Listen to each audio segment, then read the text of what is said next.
Hi, welcome back to my channel. My name is Laura and today I'm doing a tag video. This is the last 10 book tag.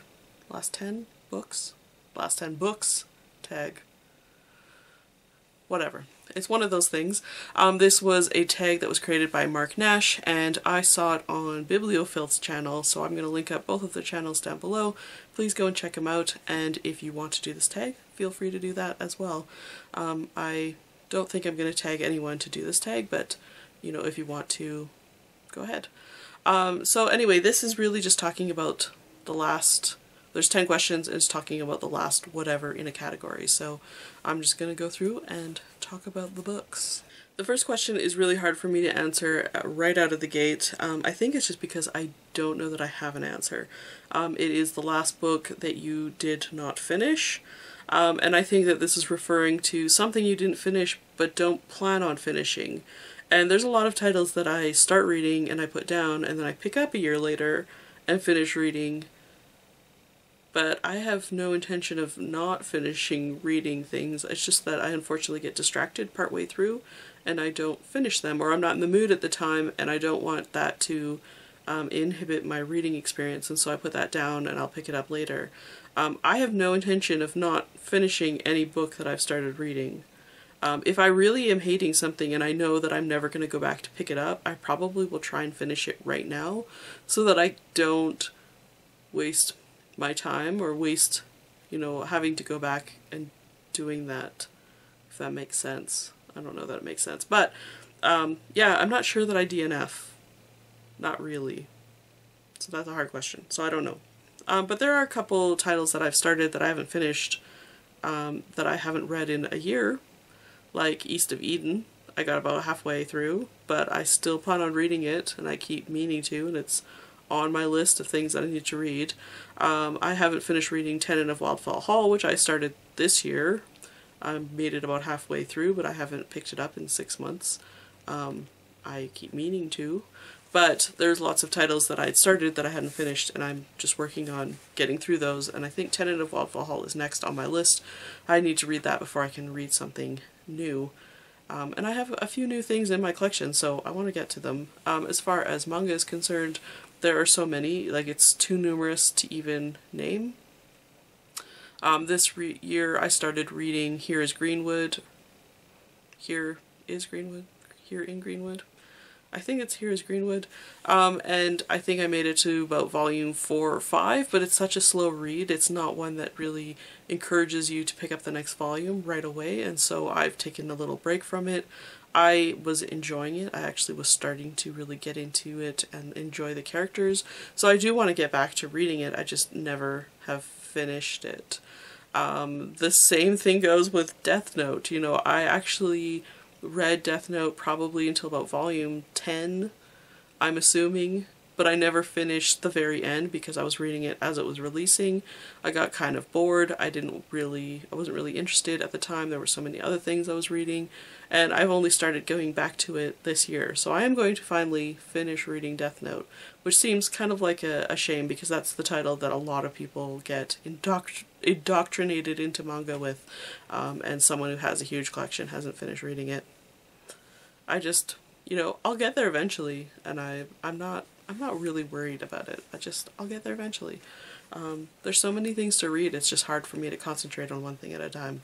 The last book that you reread, I am a big rereader. I don't need to read new things. I love rereading, and I would be happy rereading tons of my series, and I do. Like half of what I reread is rereading, so I love rereading. So the last thing that I reread were the 41 volumes of Skip Beat by Yoshiki Nakamura.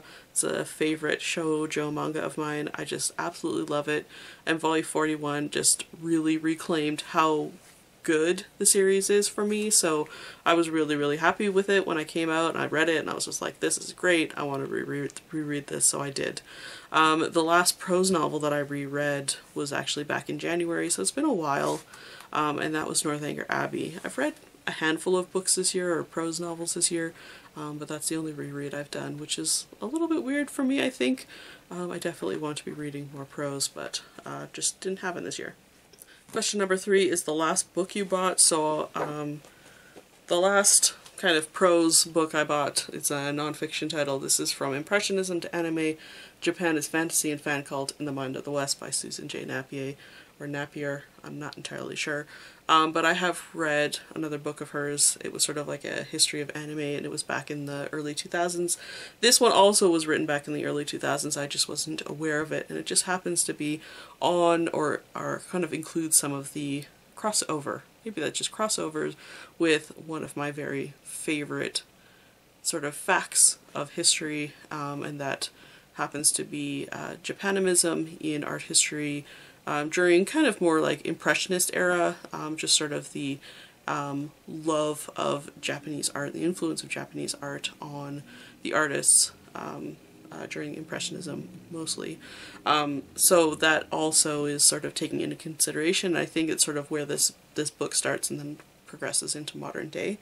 But it's just something that I really, really love, and so I was really excited to find this. So I'm looking forward to read this, but like I said, I have tons of books to read, so I don't know when I'm going to get to it. But I have it now, and I can read it, and I'm happy. And then the other thing that I also bought, because might as well share one prose, one manga, is After the Rain by Jun Miyazuki. This is a vertical production, and I just picked it up because it is vertical, and I know that if you miss out on vertical, you miss out. So this is a story about a high school girl, and I think might be a romance with an 45-year-old man, possibly. An age gap romance, and I really kind of like age gap romance, so I was very interested in picking this up. Sometimes they go too far and they go in a direction that I just don't approve, but sometimes they're just like perfect, and so I'm always looking for that perfect age gap romance. Yeah, hopefully this is the one, because I'm buying it now. The next question is, last book you said you read but you didn't. I don't have any memories of doing this in recent years. My last memory of doing this is back in 4th grade, so this is back in the late 80s, let's say, and we had to write a book report in 4th grade on the Pilgrim's Progress by John Bunyan. Is that who wrote it?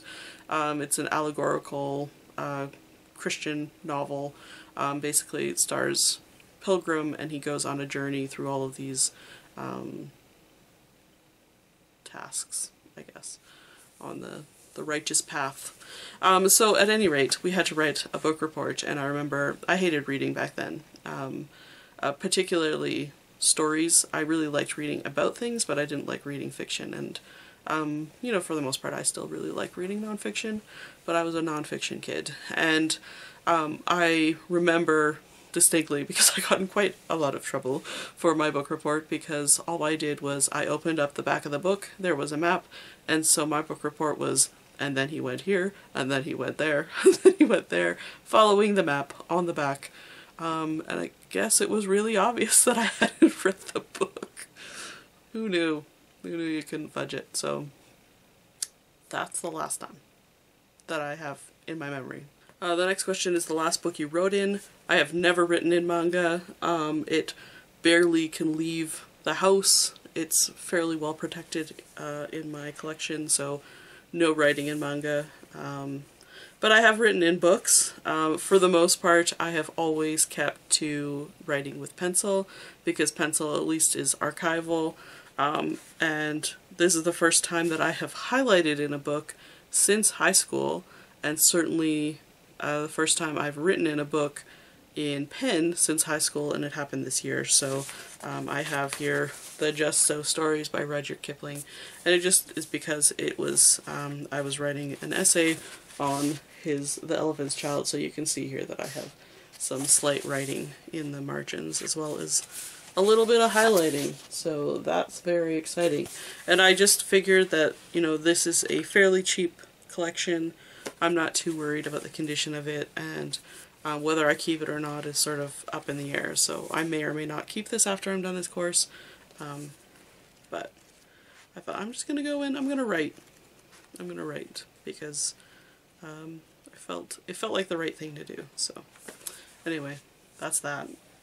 The next is the last book that you had signed, and I just got this signed like a week ago, and that is Erika Sakurazawa's Nothing But Loving You.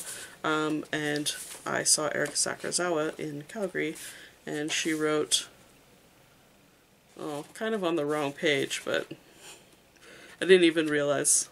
But she wrote me. So there it is.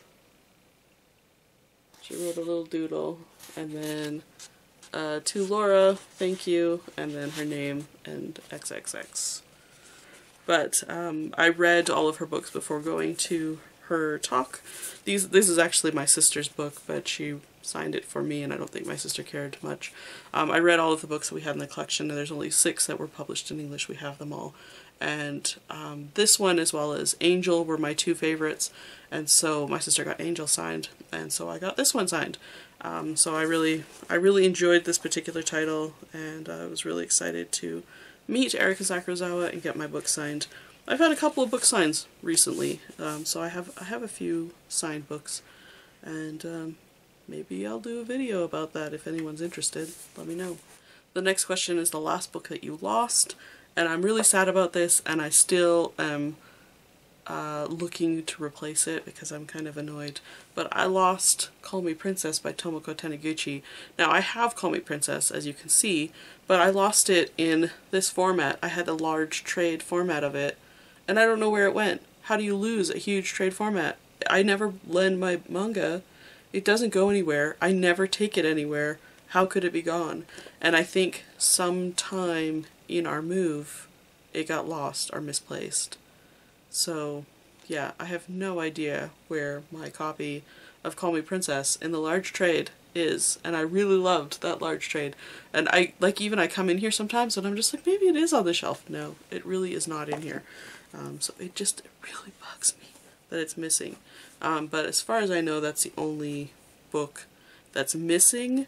We did also have a flood recently in our house a couple months ago. I've already talked about it. And it basically ruined all of our childhood books. So I did lose a lot of books, but not lost. Just completely destroyed and moldy and went straight in the garbage. But I know where they are, at the dump. Next question is the last book you had to replace. This one I replaced. This is Castle Waiting by Linda Medley Volume 1. It's a 2-volume series in these nice hardcovers, and I'm so glad I did replace it because these are now out of print, and I love this comic series so much. It is so much fun to read. I highly recommend that you give it a try if you are into comics and you can get your hands on it. It is so good.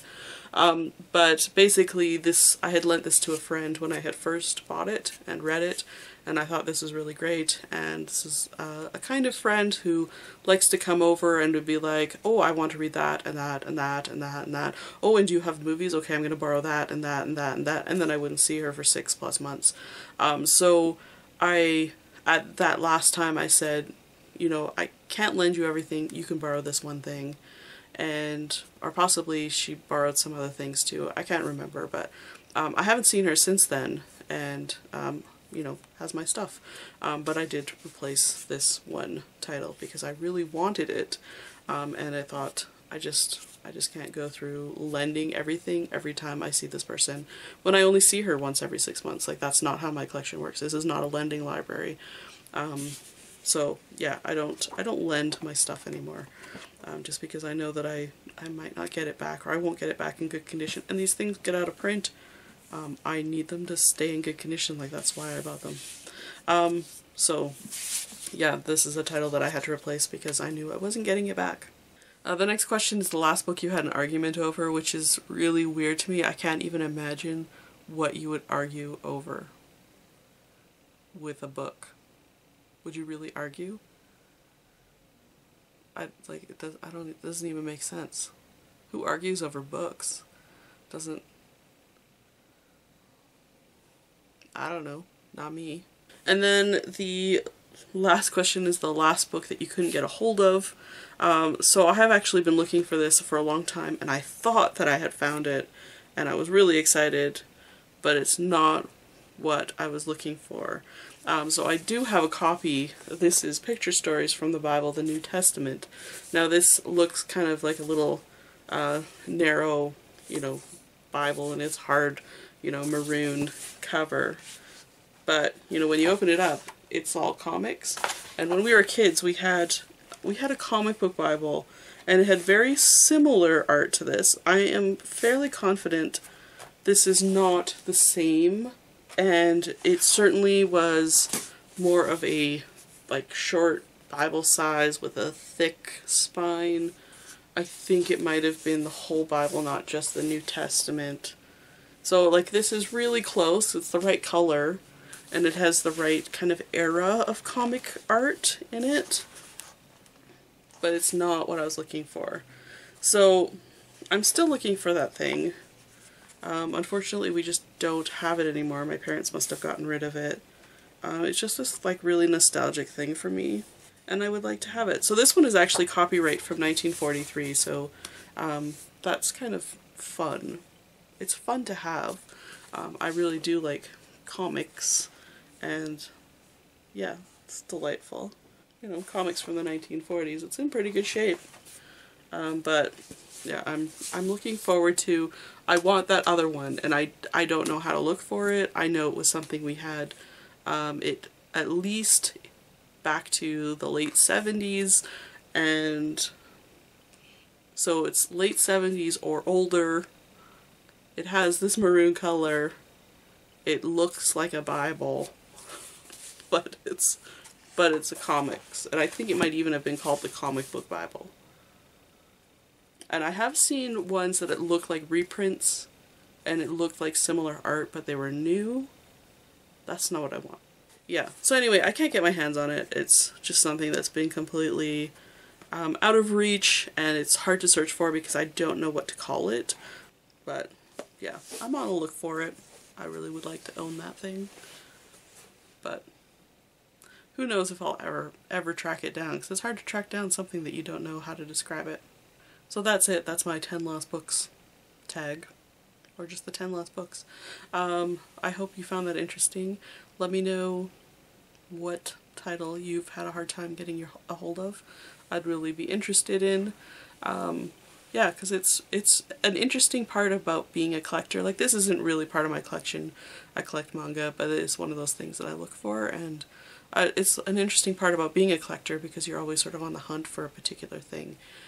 Sometimes you do come across it, and sometimes you have to wait a couple of years and you'll come across it, but I just always really like the hunt of finding that thing that you're looking for. So let me know what it is you're on the hunt for. I would be really curious to hear about it. Anyway, that's it from me. I'm not going to tag anyone, so if you want to do this tag as well, feel free. I will link up the original tag as well as leave the questions down below if you want to do it. So thanks so much for watching, and I'll see you in the next one. Bye for now.